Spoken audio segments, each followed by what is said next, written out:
Hello everyone. तो देखो बच्चों, आज की क्लास में जो हम करेंगे क्लास 11th का चैप्टर 3 का जो एक्सरसाइज 3.1 है उसका क्वेश्चन नंबर 4। क्वेश्चन 4 से पहले जो फर्स्ट सेकंड थर्ड है मैंने ऑलरेडी आपको इससे पहले वाले वीडियोस में बहुत अच्छे से समझाया हुआ है। तो उम्मीद करता हूँ कि आपको फर्स्ट सेकंड थर्ड जो है बहुत अच्छे से समझ में आया होगा। आज की क्लास में हम इस एक्सरसाइज के सारे क्वेश्चन सॉल्व करने वाले हैं। तो क्वेश्चन नंबर 4 देखिए आपके पास क्या गिवन है। क्वेश्चन 4 में गिवन है आपके पास find the degree measure of a angle. आपको डिग्री मेजर फाइंड करना है किसका, of a angle subtended at the centre of this circle. Circle के सेंटर पे जो एंगल फॉर्म हो रहा है उसका क्या फाइंड करना है आपको, डिग्री मेजर। रेडियस क्या दिया हुआ है आपके पास 100 सेंटीमीटर और by the arc of length क्या दिया हुआ है आपके पास 22 सेंटीमीटर। तो देखो पहले इसमें हम फिगर ड्रॉ करते हैं। तो ये आपके पास एक सर्कल है, इस सर्कल का ये सेंटर पॉइंट कंसिडर करो आप, और इस सेंटर पॉइंट से ये आप अब देखो यहाँ पे ये आपका क्या है, आर्क ऑफ द लेंथ, ये है आपके पास रेडियस, और इन्होंने क्या दिया हुआ है आपके पास, एंगल दिया हुआ है, इन्होंने नहीं दिया हुआ है। तो मीन्स हमें एंगल फाइंड करना है। तो ध्यान से समझो आप, रेडियस क्या आपके पास 100 centimetre, arc of the length means ये क्या आपके पास, आर्क ऑफ द लेंथ इन्होंने दिया है आपके पास 22 सेंटीमीटर। हमें जो एंगल फाइंड करना है वो डिग्री मेजर में फाइंड करना है, लेकिन ये जो फॉर्मूला है कौन सा, we know that theta equals to length of arc upon में रेडियस ऑफ दिस सर्कल। तो यहाँ पे जो बच्चों थीटा होता है आपका बेसिकली वो किस में होता है, रेडियन में होता है, और हमें जो एंगल फाइंड करना है और डिग्री में फाइंड करना है। पहले हम थीटा फाइंड करेंगे। तो थीटा इक्वल्स टू एल क्या है आपके पास, length of arc that is 22 centimetre upon में radius of this circle that is 100 centimetre. इससे जब आप सिंप्लीफाई करोगे तो 11 अपॉन में 2 5 जा 10 0 रेडियन। अब यहाँ पे आपको ध्यान में क्या रखना है कि मैंने यहाँ पे रेडियन क्यों लिखा, आपको ये समझने की ज़रूरत है। तो हमने यहाँ पे बच्चों रेडियन इसलिए लिखा क्योंकि जब ये फॉर्मूला हम यूज़ करते हैं theta equals to L by R, तो theta equals to L by R में जो हमारा थीटा होता है बेसिकली वो रेडियन में होता है। ठीक है, तो हमने जो ये थीटा फाइंड किया क्या है, रेडियन में फाइंड किया है। हमें एंगल जो उन्होंने पूछा और डिग्री में पूछा है। तो आप क्या लिखोगे, अब आपको ये बहुत अच्छे से पता है कि pi radian equals to 180 degree. Last class में मैंने आपको बताया था, अगर पाई रेडियन आपका 180 डिग्री इक्वल है means 1 radian equals to 180 upon में पाई डिग्री। नाउ आपके पास कितना रेडियन है, 11/50 रेडियन। तो मल्टीप्लाई बोथ साइड किससे करना है आपको, 11/50 से। तो 11/50 रेडियन इक्वल्स टू 180 अपॉन में पाई मल्टीप्लाई बाय 11/50 डिग्री। अब हम इसे सिंप्लीफाई करेंगे। तो सिंप्लीफाई देखो क्या करना है आपको, 180 अपॉन में 22 अपॉन में 7 इंटू में 11 अपॉन में 50। तो बच्चों यहाँ पे जो ये 7 है सबसे नीचे, ये कहाँ चला जाएगा, सबसे ऊपर 180 के पास। तो 180 इंटू में 7 इंटू में 11 अपॉन में 22 इंटू में 50 डिग्री। अब आप इसे सिंप्लीफाई करोगे तो 11 1 जा 11 2 जा 22, देन 0 से 0 कैंसिल आउट हो जाएगा आपके पास। नाउ 18 मल्टीप्लाई बाय 7 अपॉन में 5 2 जा 10 डिग्री। तो जैसे कि डिग्री में जब कभी भी हो तो हमें डिग्री में क्या होता है, कंप्लीट आंसर देना होता है। मीन्स डिग्री मिनट सेकेंड जो भी आपके पास प्रॉपर सॉल्व करना पड़ेगा। तो अब हम क्या करेंगे, 18 को 7 से मल्टीप्लाई करेंगे और देन फर्दर हम 10 से डिवाइड करेंगे। तो 18 7 जा,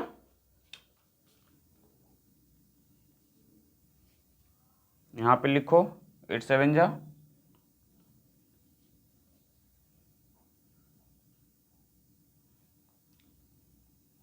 यहाँ पे देखो ध्यान से, अगर आप कैलकुलेट करो तो 8 7 8 जब मल्टीप्लाई करोगे तो 56 एंड 7 1 7 और 7 में आपने 5 ऐड किया तो 12 अपॉन में 10 डिग्री।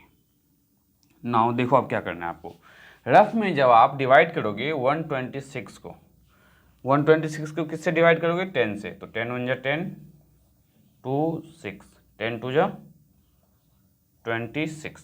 तो आंसर क्या आएगा, 12 डिग्री।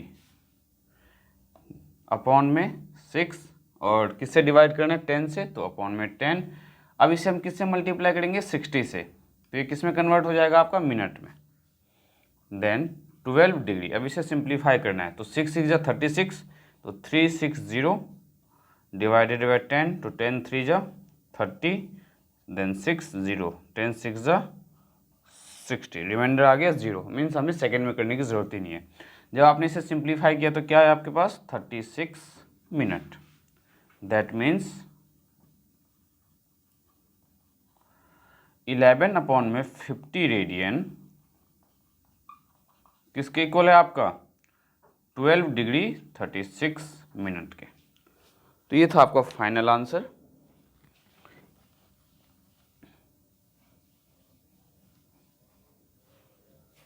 तो ये आप नोट डाउन कर सकते हो या आप स्क्रीनशॉट भी ले सकते हो। नेक्स्ट इसके बाद हम क्वेश्चन सॉल्व करेंगे, क्वेश्चन नंबर 5। हमने किया क्या है, देखो हमें डिग्री मेजर फाइंड करना था angle subtended at the centre of this circle. इस सेंटर यहाँ पे जो एंगल फॉर्म हो रहा है ये आपको फाइंड करना था। किस में फाइंड करना था, डिग्री में।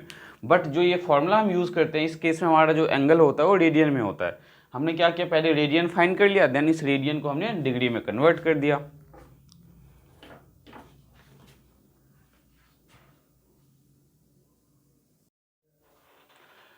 तो ये क्वेश्चन नंबर 5 देखो क्या आपके पास, in a circle of diameter 40 centimetre. आपके पास एक सर्कल है जिसका डायमीटर क्या है 40 centimetre. The length of the chord is 20 centimetre, और जो लेंथ ऑफ द कॉर्ड है that is 20 centimetre. Find the length of the minor arc of a chord. आपको कॉर्ड का जो माइनर आर्क है उसका लेंथ बताना है। तो जैसे कि क्लास 9th और 10th में हो, आपको पता होना चाहिए कि माइनर आर्क क्या है, कॉर्ड क्या है बेसिकली। अगर आपको नहीं पता तो मैं आज समझा देता हूँ, वापस से क्विक रिवीजन करवाता हूँ आपको। देखो ये एक सर्कल है, इस सर्कल में इस सेंटर पॉइंट से हमने क्या किया, 2 रेडियस ड्रॉ किया है। इस 2 रेडियस के हेल्प से ये ध्यान से देखो, ये जो एंगल है as compare to complete angle ये छोटा एंगल है। तो इस वाले पार्ट को, ये जो आपका पार्ट है इस कंप्लीट पार्ट को हम बोलते हैं, 2 तरह का सेक्टर होता है, माइनर सेक्टर और मेजर सेक्टर। तो ये कौन सा सेक्टर होगा, ये कंप्लीट एरिया वाला जो पार्ट है that is major sector, sorry minor sector. Major sector जो है ये वाला पार्ट है, ये आपका होगा माइनर सेक्टर। अब इस माइनर सेक्टर में अगर इस ये जो लेंथ है आपका दिस वन, इतना जो लेंथ है ये कौन सा लेंथ होगा आपका, माइनर आर्क। जैसे ये माइनर सेक्टर है तो इसके कॉरस्पॉन्डिंग ये जो लेंथ होगा ये आपका क्या होगा, माइनर आर्क। ठीक है, और ये जो पार्ट है दिस वन, ये कंप्लीट पार्ट, ये आपका है मेजर सेक्टर। ब्लू वाला जो डार्क शेडेड किया हुआ है ये आपका है मेजर सेक्टर। ये मेजर सेक्टर, ये आपका माइनर सेक्टर। इस माइनर सेक्टर में यहाँ से यहाँ का जो लेंथ है ये माइनर आर्क, और मेजर आर्क की बात करें तो ये आपका मेजर आर्क। ठीक है, अब कॉर्ड की बात करते हैं, तो कॉर्ड क्या होता है। ठीक है, अगर आपके पास एक जैसे ये सर्कल है, इस सर्कल में सेंटर पॉइंट से आपने ये रेडियस ड्रॉ किया है, तो इस रेडियस से इस रेडियस के बीच का जो डिस्टेंस है दिस वन, ये आपका होता है कॉर्ड। ये कॉर्ड क्या है, कहीं पे भी हो सकता है, यहाँ पे ऐसे हो सकता है, ऐसे हो सकता है, बस ये जो कॉर्ड होगा आपका रेडियस से पास नहीं होना चाहिए। रेडियस से जो पास होगा वो एज कम्पेयर टू आपका क्या हो जाएगा, डायमीटर। तो ये जो लेंथ है इसे हम क्या बोलेंगे, कॉर्ड। ये आपका क्या है, कॉर्ड। ये आप नोट डाउन कर लेना। कॉर्ड मीन्स ये वाली लाइन, ये आपका रेडियस हो जाएगा, और ये जो पार्ट है ये आपका क्या हो जाएगा, माइनर आर्क। ये जो यहाँ से ये जो लेंथ है दैट इज माइनर आर्क। अब ये आपके समझाने के बाद अब ये क्वेश्चन नंबर 5 आपके लिए बहुत ही ज़्यादा सिंपल हो जाएगा। अब देखो क्वेश्चन 5 क्या है, ये आप नोट डाउन कर लेना। अब नेक्स्ट देखो, हमें इसमें क्वेश्चन 5 में क्या क्या दिया हुआ है। बोला गया एक सर्कल है आपके पास, ठीक है, उस सर्कल में देखो मार्कर, बोला गया आपके पास कि in a circle of diameter 40 centimetre. तो पहले हमने एक सर्कल ड्रॉ किया, ठीक है, डायमीटर 40 सेंटीमीटर है। The length of the chord is 20 centimetre. तो हमने एक कॉर्ड ड्रॉ किया यहाँ पे दिस वन, ये हमने ले लिया सर्कल का सेंटर पॉइंट। अब ध्यान से समझना आप, the length of the chord is 20 centimetre, length of the chord is 20 centimetre, यहाँ से यहाँ का लेंथ 20 सेंटीमीटर दिया हुआ है आपके पास। Find the length of the minor arc of a chord, आपको ये लेंथ फाइंड करना है, ये है आपका माइनर आर्क, ये आपको फाइंड करना है। तो देखो ये कितना सिंपल है, हम कितने सिंपल तरीके से सॉल्व कर सकते हैं। मैंने क्या किया, इस सेंटर पॉइंट से एक रेडियस ड्रॉ किया इस पॉइंट पे, और इस सेंटर पॉइंट से एक रेडियस ड्रॉ किया इस पॉइंट पे। ये क्या फॉर्म हो गया आपका, सेक्टर फॉर्म हो गया। इस सेंटर पॉइंट से मैंने इस पॉइंट पे एक लाइन ड्रॉ किया और इस सेंटर से यहाँ पे, तो ये बेसिकली आपका कुछ नहीं क्या है, रेडियस है। तो रेडियस आपका क्या होगा, अगर डायमीटर 40 सेंटीमीटर है दैट मीन्स रेडियस आपका क्या होगा 20 सेंटीमीटर। तो ये भी 20 सेंटीमीटर और ये भी आपका 20 सेंटीमीटर। अब ध्यान से देखो, ये कुछ नहीं तो क्या फॉर्म कर रहा है आपका, ट्रायंगल। ये भी 20 सेंटीमीटर, ये भी 20 सेंटीमीटर, ये भी 20 सेंटीमीटर। क्लास 10th में आपने किया होगा, जब all sides are equal that means कौन सा ट्रायंगल होगा आपका, इक्विलेटरल ट्रायंगल होगा। तो इसकी नेमिंग कर लो आप, ओ ये है आपका ए, ये है आपका बी। तो यहाँ पे लिखो hence O A B is an equilateral triangle. कौन सा ट्रायंगल ये आपका, इक्विलेटरल ट्रायंगल। तो बच्चों इक्विलेटरल ट्रायंगल में जो आपका एंगल होता है, each angle that is 60 degree.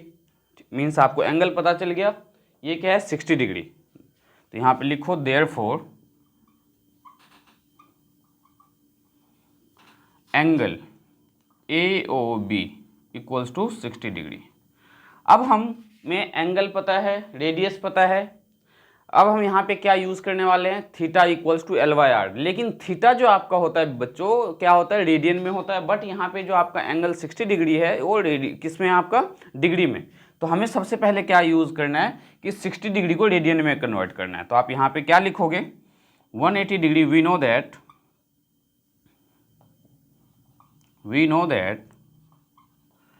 180 degree equals to pi radian. Means 1 degree equals to pi upon में 180 रेडियन। रेडियन की वजह आप सी भी लिख सकते हो।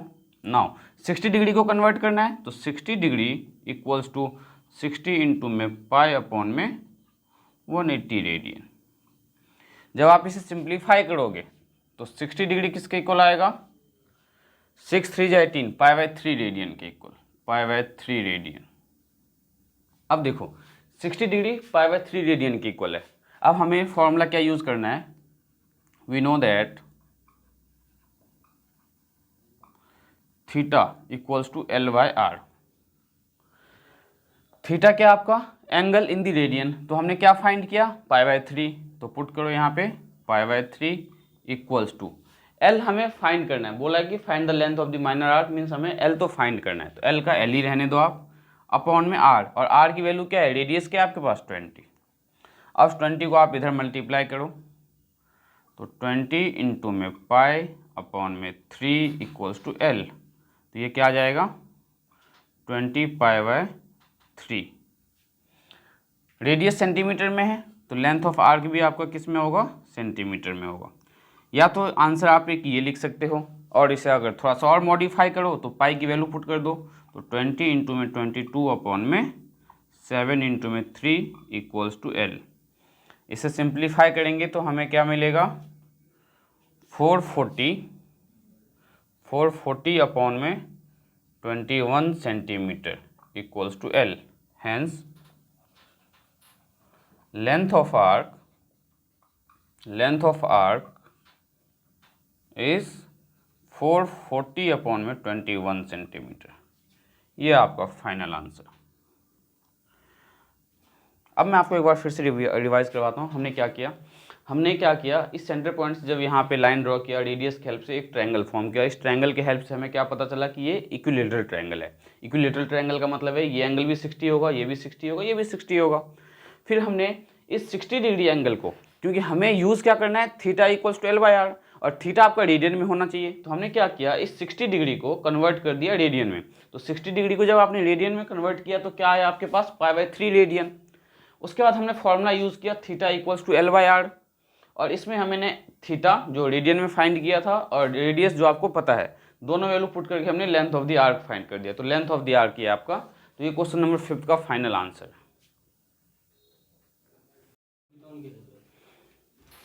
तो क्वेश्चन नंबर 6 में देखो क्या गिवन है आपके पास, if in two circle arc of same length, दो सर्कल है आपके पास, दोनों का जो आर्क है उसका लेंथ सेम है, ठीक है, सबटेंड कर रहा है angle 60 degree and 75 degree at the centre, centre में, then find the ratio of their radii. बहुत ही सिंपल क्वेश्चन है ये। देखो ये दो सर्कल है आपके पास, एक ये और दूसरा जो सर्कल है वो ये, ठीक है। दोनों में आपको क्या फॉर्म करना है, ये सेंटर पॉइंट लो, यहाँ से आपने ये सेक्टर फॉर्म किया, सेंटर पॉइंट लिया और ये आपने सेक्टर फॉर्म किया। दोनों में ये जो लेंथ है, ये आर्क ऑफ लेंथ है, ये दोनों का सेम है, इसका भी एल है, इसका भी एल है, लेकिन एंगल जो है इसका दैट इज 60 डिग्री। ये एंगल क्या है, पहले वाले का 60 और दूसरे वाले का एंगल क्या आपका 75 डिग्री। और आपको फाइंड क्या करना है, find the ratio of their radii, मतलब इसका जो रेडियस है उसका रेशियो फाइंड करना है। तो इसका जो रेडियस है हमने R1 ले लिया और इसका जो रेडियस हमने वो R2 ले लिया। तो हम क्या करेंगे, R1 और R2 की वैल्यू फाइंड करेंगे और दोनों को डिवाइड कर देंगे, तो R1 R2 का रेशियो पता चल जाएगा। लेकिन उससे पहले आपको एक छोटा सा काम क्या करना है, ये देखो एंगल डिग्री में दिया हुआ है, लेकिन हम जो फॉर्मूला यूज़ करते हैं बच्चों उसमें एंगल हमारा किस में होता है, ये रेडियन में होता है। तो आपको क्या करना है, लिखो यहाँ पे we know that 180 degree equals to pi radian, that means 1 degree equals to pi upon में 180 रेडियन। तो 60 डिग्री को कन्वर्ट करना है, तो 60 डिग्री इक्वल्स टू 60 इंटू में पाई अपॉन में 180 रेडियन। तो 60 डिग्री किसके इक्वल आ जाएगा, पाई बाय 3 रेडियन के इक्वल। फर्स्ट पार्ट का। सेकंड वाले एंगल को भी कन्वर्ट करो, सेकंड में एंगल कितना दिया हुआ है 75 डिग्री, तो डायरेक्ट सॉल्व कर रहा हूँ मैं। 75 degree equals to 75 multiply by pi upon में 180 डिग्री। ये जो एंगल आएगा वो किस में आएगा, रेडियन में आएगा।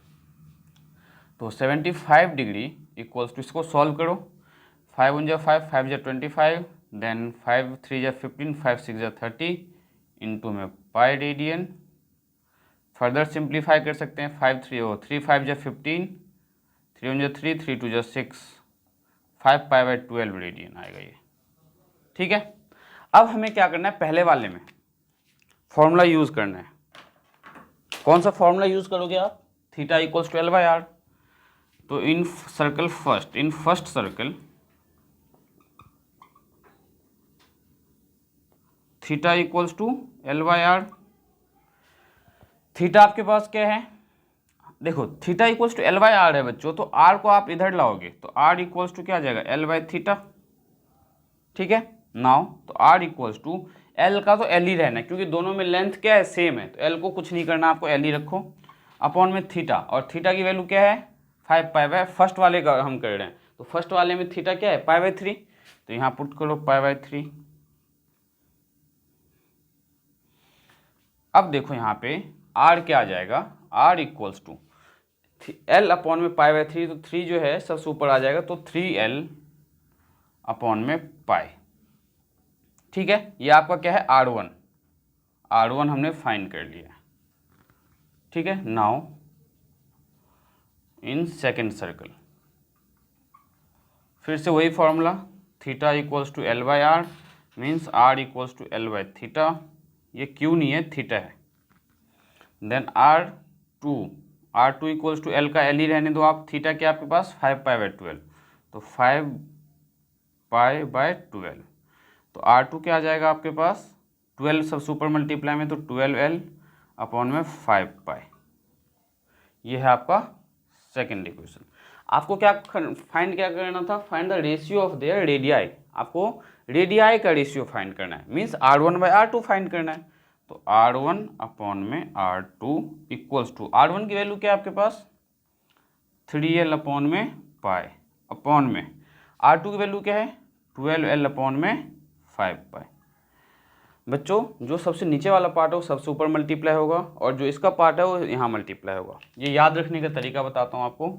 अगर आपके पास A/B अपॉन में C/D है तो इसको आप लिखोगे A इंटू में D अपॉन में B इंटू में C, मीन जो सबसे नीचे है सबसे ऊपर और इसका जो डिनोमिनेटर है वो इस न्यूमिनेटर के पास। तो ये क्या हो जाएगा आपका 3L इंटू में 5 पाई अपॉन में पाई इंटू में 12L। अब देखो पाई से पाई कैंसिल हो जाएगा, L से L कैंसिल हो जाएगा, 3 × 3, 3 × 4 = 12, तो 5 अपॉन में 4। तो R1 अपॉन में R2 का जो रेशियो है वो क्या है 5/4, दैट मीन्स 5:4। ठीक है, तो R1/R2 का जो रेशियो आएगा दैट इज़ क्या है 5:4। तो 5:4 जो हमने फाइंड किया है, कैसे फाइंड किया है, तो हमने देखो सेम ऐसा ही क्वेश्चन आपका एक एग्जाम्पल होगा। अगर आप एग्जाम्पल देखो एनसीईआरटी का, तो एनसीईआरटी में आपके एग्जाम्पल दिया होगा इन्होंने 5, सेम एग्जाम्पल 5 भी आपको ऐसे ही करना है। तो एग्जाम्पल 5 मैं आपके लिए छोड़ता हूँ, आप एग्जाम्पल 5 खुद से ट्राई करना, नहीं सॉल्व हो तो आप कमेंट करना, मैं आपको नेक्स्ट वीडियो में करवाऊंगा। तो क्वेश्चन नंबर 6 हमने कर लिया है, नाउ अब हम क्वेश्चन नंबर 7 सॉल्व करेंगे।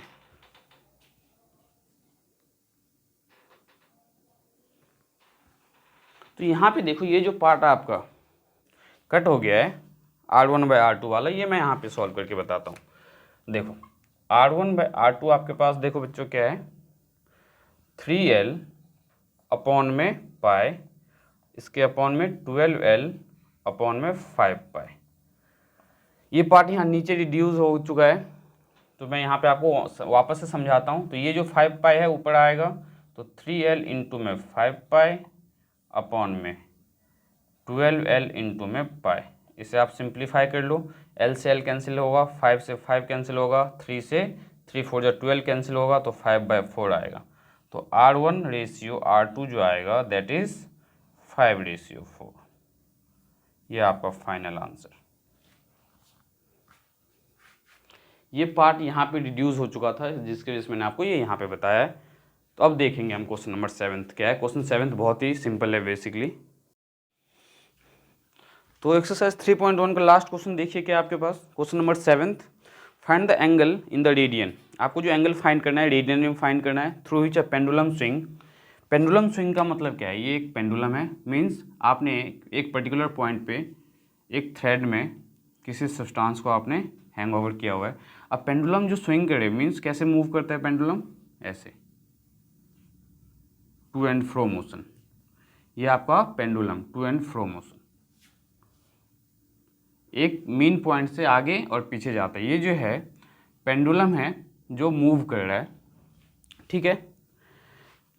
If the length is 75 centimetre and the tip describe an arc of length, ठीक है। फर्स्ट पार्ट में जो आर्क ऑफ लेंथ कंसिडर करना है, मीन्स ये जो लेंथ आपको कंसिडर करना है फर्स्ट पार्ट में, वो क्या गिवन है 10 सेंटीमीटर। ये जो 10 सेंटीमीटर है, देखो इन्होंने बोला है क्वेश्चन में कि the tip describe an arc of length. Arc of length means ये जो लेंथ है, arc of length first part में 10 सेंटीमीटर गिवन है। एंड द पेंडुलम जो स्विंग कर रहा है, जिसकी लेंथ है मतलब रेडियस जिसको हमें कंसिडर करना है, ये आपके पास 75 सेंटीमीटर है। दिस लेंथ 75 सेंटीमीटर, ठीक है। तो मैं इसका फर्स्ट पार्ट आपको सॉल्व करके बताता हूँ कैसे सॉल्व करना है। हमें फाइंड क्या करना है इसमें, एंगल इन द रेडियन। तो वी नो दैट, ध्यान से देखो, we know that theta equals to L/R, ठीक है। तो थीटा L क्या है आपके पास 10, रेडियस क्या है 75, तो थीटा क्या आ जाएगा 5 × 10, 5 × 5, 5 × 5 = 25, तो 2/15 रेडियन, ठीक है। फर्स्ट पार्ट में हमें 10 सेंटीमीटर लेना है length of arc. Similarly second part में जो इन्होंने लेंथ ऑफ आर्क दिया हुआ है 15 सेंटीमीटर दिया हुआ है, तो 15 सेंटीमीटर में आप क्या करोगे, फिर से यही फॉर्मूला सेकंड पार्ट में, थीटा इक्वल्स टू L/R। तो थीटा इक्वल्स टू L आपके पास क्या है सेकंड टाइम में 15, रेडियस आपका सेम एज डी 75 सेंटीमीटर। तो थीटा इक्वल्स टू 5 × 3 = 15, 5 × 5, 5 × 5 = 25, देन 3 × 3, 3 × 5 = 15, तो 1/π रेडियन। तो थीटा क्या आ जाएगा यहाँ पे आपका 1/5 रेडियन। थर्ड पार्ट, तो थर्ड पार्ट में जो आपके पास दिया हुआ है दैट इज 21 सेंटीमीटर, तो 21 सेंटीमीटर, तो थीटा इक्वल्स टू L/R फिर से यूज़ करोगे, और थीटा तो L आपके पास क्या है 21 और रेडियस आपके पास क्या है 75 सेंटीमीटर, तो थीटा क्या आ जाएगा 3 × 7 = 21, ये 3 से जाएगा नहीं आपका, तो यहाँ पे अगर आप ध्यान से देखो तो ये किससे कैंसिल होगा, तो 21/75 रेडियन ही रहने दो आप इसको। ये था आपका फाइनल आंसर। तो हमने एक्सरसाइज 3.1 आज की क्लास में कंप्लीट कर लिया है। नेक्स्ट क्लास में मैं आपको एक्सरसाइज 3.2 और उससे बेसिक जो एंगल है आपका, जो हमने क्लास 10th में यूज़ किया था कि sine 90 minus theta, cos 90 minus theta, complementary angle की अगर हम बात करें तो ये सब हम नेक्स्ट क्लास में कंसिडर करेंगे। नेक्स्ट क्लास में हम इसको सॉल्व करेंगे। अब जो एक्सरसाइज सेकेंड है, सेकेंड एक्सरसाइज को सॉल्व करने से पहले आपको क्लास 10th में जो आपने साइन 30, कॉस 30, साइन 45, कॉस 45 की जो वैल्यू ट्रिग्नोमेट्रिक टेबल जो आपने लर्न किया था, आप रिवाइज कर लेना। मैं आपको नेक्स्ट क्लास में मिलता हूँ नेक्स्ट एक्सरसाइज के साथ बच्चों।